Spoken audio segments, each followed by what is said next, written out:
Slav û rêz ji bo gelê me yê birûmet, taybetî ji bo gelê me yê Tatosê. Bangawaziya me ji bo hilbijartina dersa Kurdî di dibistanên Tirkiyeyê de ye. Mafê her zarokekî heye ku bi zimanê xwe perwerde bibîne. Di dibistanan de hilbijartina dersa Kurdî gavek kiçûk e, lê belê ji bo destpêka perwerdehiyê zimanê Kurdî per girîng e. Ji bo parastina zimanê xwe dersa Kurdî hilbijêrin.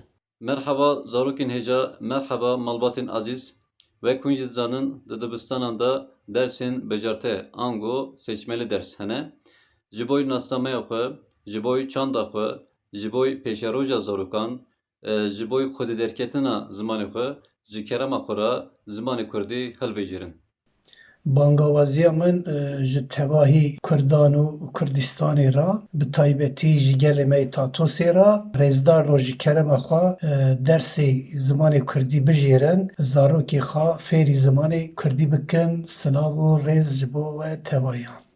Silav malbatên ezîz, gel hûn jî dixwazin peyva hatinê nebe gelmişkirin, peyva çûyînê jî nebe gitmişkirin, alîkariyê bidin zarokên xwe bila zarokê we dersê Kurdî hilbijêrin. Zimanê me pêşeroja me ye. Hûn jî dizanin yê neteweya li ser piyadeyê le ziman e.